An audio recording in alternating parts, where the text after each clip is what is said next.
Mardi 10 août 2021, c'est le plus gros transfert de l'année, tout le monde ne parle que de ça. Alors la vache, si on m'avait dit que ça aurait lieu, si on m'avait dit que de mes propres yeux j'assisterais à ça, c'est incroyable. Non mais c'était fou, vous savez bien sûr de quoi on parle. Bah c'est ce qu'on a appris, dans la nuit. Du lundi 9 août au mardi 10 août. Il a fait le voyage, voilà, il a pris les transports. Et oui, il était là. Il est bien là. Baron Corbin est à Raw cette semaine. Et ouais, il a dit, il a dormi dans un camion de production parce qu'il s'est retrouvé, voilà, SDF.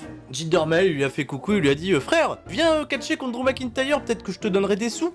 Voilà, plus gros transfert de l'année, voilà, et le mec touchera pas un centime parce qu'il battra pas Drew McIntyre. Et c'est pour ça que vous avez cliqué sur cette vidéo. Salut à tous les Sturies, bonjour à tous les Stury Maniacs, vous êtes sur YouTube, vous êtes sur les chaînes, c'est ça le catch. Cette vidéo mérite évidemment son million de pouces bleus, sinon j'arrête. Oui, maintenant voilà, c'est comme ça, on met des grosses conditions. Et toutes mes excuses si en effet ce Raw Recap sort tard, vous avez bien vu, il y a le SmackDown Recap qui est sorti un petit peu plus tôt aujourd'hui. On se remet en jambes pour vivre, je pense, un mois d'août qui va être historique dans le monde du catch.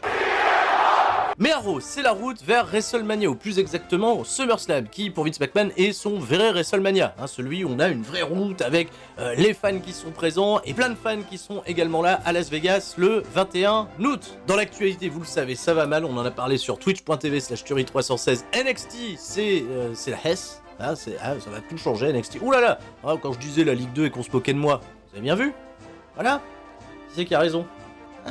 Donc là, il nous faut des stars, et justement, la star fait son retour à Raw, lui aussi, gros transfert de l'année. Le retour après 7 semaines d'absence de Randy Orton, qui vient ouvrir cet épisode de Raw à Orlando, au Floride. Pas de retour surprise, ça a été advertisé, c'est même lui qui va ouvrir le show. Il va prendre un petit peu son pied pendant l'entrée, parce que, il était pas là au retour du public, donc ça fait du bien, tu vois, de prendre cette grande vague d'énergie. Sa dernière apparition, on se rappelle, face à du public, c'était à WrestleMania contre Bray Wyatt.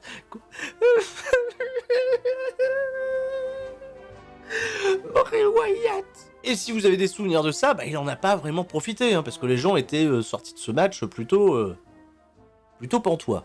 Randy Orton, il aura juste le temps de dire bienvenue à Monday Nitro et ça fait plaisir d'être à Orlando que la musique de Riddle retentit et Riddle vient retrouver son partenaire. Il est content de revoir Randy Orton, il est joyeux, il est aux anges. Mais Randy lui met tout de suite un petit stop, il fait ok, on a été une équipe, on a eu quelques succès, tout ça, là j'ai pris du temps off, ils vont jamais expliquer pourquoi Randy Orton n'a pas été aux écrans pendant cette semaine, mais il veut passer à autre chose, il veut reprendre les affaires en solo et bien entendu, Riddle il est triste. Ça lui rappelle cette anecdote où son beau-père était parti acheter du lait et il est jamais revenu. Tu vas pas nous faire ça, Randy? Toi, pas après tout ce qu'on a vécu ensemble. Et puis c'est la storyline, c'est le truc fun, c'est tout ce qu'on aime à Raw, ils vont pas nous enlever RK-Bro. Randy Orton, il a pas le temps de mettre la distanciation sociale en place que AJ Styles et Omos font leur apparition. Évidemment, ça fait 2 semaines qu'ils bolossent Riddle, donc ils sont bien contents de voir que Riddle n'a pas en Randy Orton un incroyable allié. Mais Orton, c'est un homme de défi, Orton, il va pas quitter des yeux Omos. Évidemment, depuis le temps qu'on l'attend, ça, Omos, Randy Orton, le clash, ça va être immense. AJ Styles et Orton vont d'ailleurs se défier pour un match un petit peu plus tard dans la soirée, on peut même le dire, ça sera ce soir dans le main event. Un match qu'on a déjà vu plein de fois en effet, mais qui fait plaisir de retrouver, surtout dans une disposition où on le sent bien que Randy Orton, malgré ses côtés un petit peu bougons, est bien entendu le babyface de l'histoire. Il va tenter un RKO sur un AJ Styles qui a préféré prendre la fuite, et Omos, tu vois, il est dans cette position où peut-être il va s'en manger un, finalement non, il y a juste ce gros face-off qui est toujours aussi électrisant pour le public, et Riddle, lui, va vouloir y aller, mais ça va pas marcher, ce n'est pas très efficace. Non, c'est un Pokémon de type électrique contre un Pokémon de type roche, ça ne marche pas. Omos, il dégage Riddle, Orton, il veut même pas, tu vois, l'aider à se relever, il dit, tu l'as cherché, c'est bien fait. La comédie se poursuit entre les membres de RK-Bro, ça fait plaisir, et ce sera d'ailleurs le fil rouge de toute cette émission. On nous remonte les exploits de Drew McIntyre face aux Indiens. Bon, des exploits si on veut, quoi, les mecs ils les chassent à coups d'épée. On dirait le maire de Vissou. Il a pas le droit d'avoir une rapide. Je fais... Je menace pas. Et c'est d'ailleurs à ce moment-là qu'on retrouve Baron Corbin, mais qu'est-ce qu'il fout là? Eh ben oui, Baron Corbin est à Raw ce soir. On a cette combinaison totalement incroyable, Baron Corbin d'un côté, Patrick Axel de WWE Fan pour toi, qu'est-ce qui se passe? Mais qu'est-ce que tu fous là? Il lui explique, j'ai dormi dans le camion de production, il y a Jinder qui m'a passé un coup de fil, vous avez eu l'intro, je vous ai pas menti, il est là pour ça, il est là pour faire le contrat, pour aller affronter McIntyre, même si ça lui fait peur, son épée, parce qu'il se dit, le mec il a dit, je vais décapiter des gens, bon, je vais peut-être me faire décapiter, mais moi je suis plus à ça près, de toute façon j'ai tout perdu, allez hop, on va faire le catch. Baron Corbin part au ring et la pantoiserie de Kevin Axel n'est absolument pas finie. Oh, pas pour la soirée, oh là là! Ouh là là, la pantoiserie, oh, toute la soirée. Alors c'est marrant parce que Corbin, il a le début de sa musique. Ça y est, peut-être il a payé $1 ou 2, mais pas plus, parce que à peine il passe ça s'arrête. Baron Corbin, il a appris qu'un seul truc en cours de théâtre pour jouer la situation dans laquelle il est, c'est mettre les deux mains comme ça, sur la tête, et dire « Oh mon Dieu, qu'est-ce que j'ai fait ?» Il fait ça tout le temps. C'est agaçant, au bout d'un moment, tu fais autre chose. Pendant qu'il fait son entrée, on nous vignette, hein, bien entendu, le jour où il a perdu sa couronne contre Shinsuke Nakamura, parce que les gens de Raw, peut-être qu'ils regardent pas SmackDown. C'est bizarre quand même, hein. T'imagines des gens qui regardent que Raw et jamais SmackDown? Je juge pas, hein, je juge pas. Bon, Baron Corbin, il attend au ring. Drew McIntyre en interview, lui aussi, bon, il est prêt à découper des gens, etc.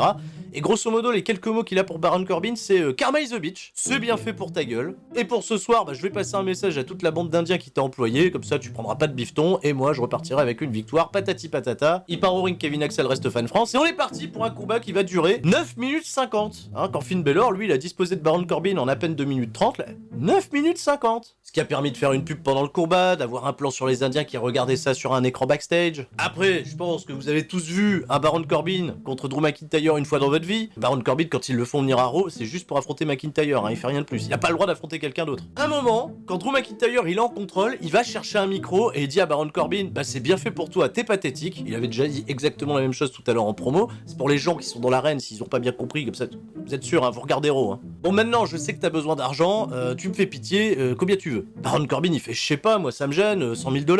Logique. Mais oui, mais les gens rient. Vous riez tous, mais on dépense en fonction de notre train de vie. S'il a connu la grande vie, justement, Baron Corbin, les dépenses sont pas les mêmes que celles des gens d'Orlando, probablement, ou même que Drew McIntyre, qui a $100 000. Ça, pourquoi pas 200 000? Pourquoi pas 300 000? Et puis là, il commence un décompte, il fait 3-2-1, il met un Claymore King qui remporte la victoire. On verra plus Baron Corbin, les Indiens, ils sont venus pour défier McIntyre, mais McIntyre, il a été chercher son épée, il les a fait fuir, et puis voilà, c'est la fin d'un segment et d'un match qui était là, pour qu'on voit Baron Corbin. Backstage, on retrouve Randy Orton rejoint par Riddle, il dit à Riddle, stop, arrête, tu me gonfles, je veux pas de toi ce soir dans mon match contre AJ Styles. Riddle, évidemment, il est tout triste, tu vois, ils ont fait le merchandising RK-Bro, même Orton, hein, il porte une veste RK-Bro, mais pour autant, non, il veut pas. L'autre, il est triste, il fait des yeux de cocker, ça me fend le cœur. On enchaîne avec un retour de Covid, et ça fait plaisir, Jeff Hardy, No More Worlds, il va au ring pour aller affronter qui? Évidemment, on va terminer le programme contre Karrion Kross. On nous remonte des images de ce qui s'est passé il y a 3 semaines, Karrion Kross, le perdant de la semaine dernière, on verra pas qui se lit cette semaine, ça sert à rien de gagner des matchs, hein. Jackson Ricker, tu vois qu'on va le revoir cette semaine, mais non. Karrion Kross, une petite vignette, heureusement qu'ils l'ont mis la petite vignette parce que les gens réagissaient absolument pas à son entrée. Ça va durer 8 minutes, hein, soit l'équivalent de 4 longues vidéos sur TikTok. Pas grand chose à en retenir parce que Orlando était pas des plus emballés à l'idée de voir ce match. Et ils ont même pas utilisé un petit rappel, tu vois, avec un tombé les pieds dans les cordes de la part de Jeff Hardy. Que dalle, et c'est une victoire de Karrion Kross qui, ça aurait pu être un squash, ça aurait été pareil. Hein. Saito Suplex, Gilbert Beko Slipper, et on n'en parle plus, voilà. Après la cloche, il va réattaquer Jeff Hardy, il va se manger quelques you-suck pour se faire un peu de hit, mais ça s'arrête là. On nous remonte la victoire de Tamina sur Doudrop grâce à l'intervention dans l'écran géant de Alexa Bliss et de la poupée Lily qui fait beaucoup peur à Eva Marie, mais en fait non, elle lui fait pas peur parce que Eva Marie et Doudrop elles sont venues attaquer Alexa Bliss dans le Alexa's Playground, et c'est là qu'on a vu la poupée Lily se redresser toute seule. C'est fun! S'écrit un vieil homme au loin. Et si on voit ça, c'est parce que maintenant, tout de suite, Alexa Bliss, elle affronte Doudrop. Et ouais. Alexa Bliss contre Doudrop. Grand centré pour Alexa Bliss. Pendant ce temps-là, on va à la pub. Retour de pub, un long clip sa mère. Long clip pour nous résumer toute l'histoire entre RK-Bro. Oh, il faut le voir ce clip, un long clip. Ils nous ont mis un truc genre rock californien, tu vois, American Pie, pour nous dire l'amitié c'est trop cool, les mecs ils ont une relation que tu peux pas tester. Avec plein d'images de Kevin Pantou. Quoi? Hein? Ah, on peut montrer un équivalent sur la chaîne? On a un équivalent. Attendez, on a un équivalent. Regardez, il boude, et s'il boude, on envoie qui? Kevin Axel de WWE Pantoise. Pourquoi tu fais la tête, copain? Qu'est-ce qui t'arrive? C'est Randy. Il veut pas que j'intervienne dans son match, je pensais qu'on allait être copains, moi ça faisait longtemps que je l'avais pas vu, et puis là, t'as vu comment il me traite, comment il me parle, je suis tout triste, frère. Mais il va croire évidemment au grand pouvoir de l'amitié, si ça se trouve entre lui et Randy, ça ira beaucoup mieux, donc même si Randy veut pas que je sois là, et ce soir, enfin non, il dit... Et ce soir, dans le main event, s'il y a de la merde, je serai là, je serai présent. Voilà, il se barre, Kevin Pantois, il reste ravi, il est content, il y a un petit sourire, ça va. Et pendant ce temps, merde, Alexa Bliss, on avait oublié, Alexa Bliss est dans le ring, elle attend depuis tout à l'heure. Elle est là avec Lily, elle est venue avec la poupée, elle l'a posée, tu vois, sur un coin, pendant que Eva Marie, Doudrop, elle faisait leur entrée, pendant que ça se calmait un petit peu, qu'il y avait plus de musique. Les gens, ils ont chanté We Want Wyatt. This is perfectly legal. It should be.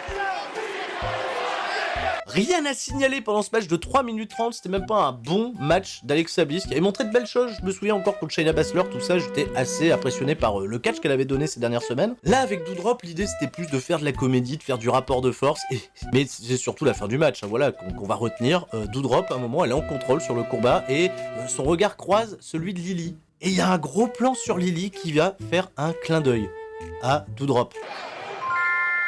Donc là, il n'y a que Doudrop et toi, le téléspectateur, qui l'a vu. Je sais pas si ça a été reconduit dans l'arène, etc., s'ils ont eu un retour sur l'écran géant, parce qu'il n'y a pas une réaction non plus exceptionnelle. Doudrop, en fait, elle s'est laissée avoir, elle est tombée dans un roll-up, elle a perdu le match. Ah ouais, le président Zouzou, il n'y a que lui, là, pour faire ça. Et puis pour Doudrop, eh ben bienvenue. Welcome to the Roll-Up Zone.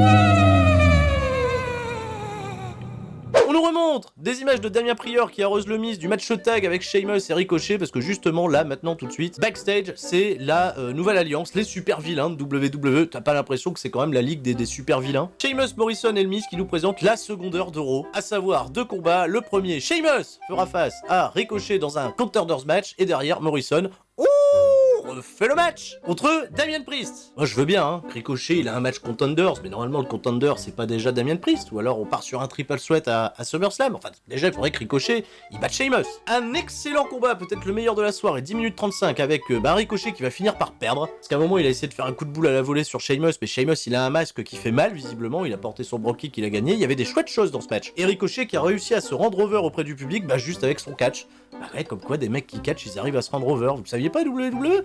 Pourtant ça marche. Après cette victoire, Sheamus il va être immédiatement défié par Damien Priest, il va quitter le ring, il va finalement essayer de revenir pour l'attaquer dans le dos, mais Damien Priest il va réussir à s'en dégager. John Morrison et le Miz qui arrivent, on va avoir un chouette match mais qui va durer que 4 minutes, c'est peut-être le meilleur, encore une fois, de tous les matchs qu'ils ont fait. Il y a eu des confrontations un petit peu capoeira qui étaient plutôt cool, et 4 minutes après c'est très court pour juger quoi que ce soit. Le Miz a fait du bon taf à l'extérieur du ring. Il a tenté d'intervenir en lui balançant de la flotte, le Miz à Damien Priest, mais Damien Priest il est pas con, il a dit c'est de l'eau. Frère, ça va me faire quoi? Hop, il a porté son finish, il a battu John Morrison, et puis après il est venu impressionner le Miz à l'extérieur du ring. Le Miz il s'est fait dessus, et puis finalement il s'est levé, il va bien, il s'est levé, il s'est mis à courir, c'est un miracle. Et ben voilà, très bien, c'est lourd.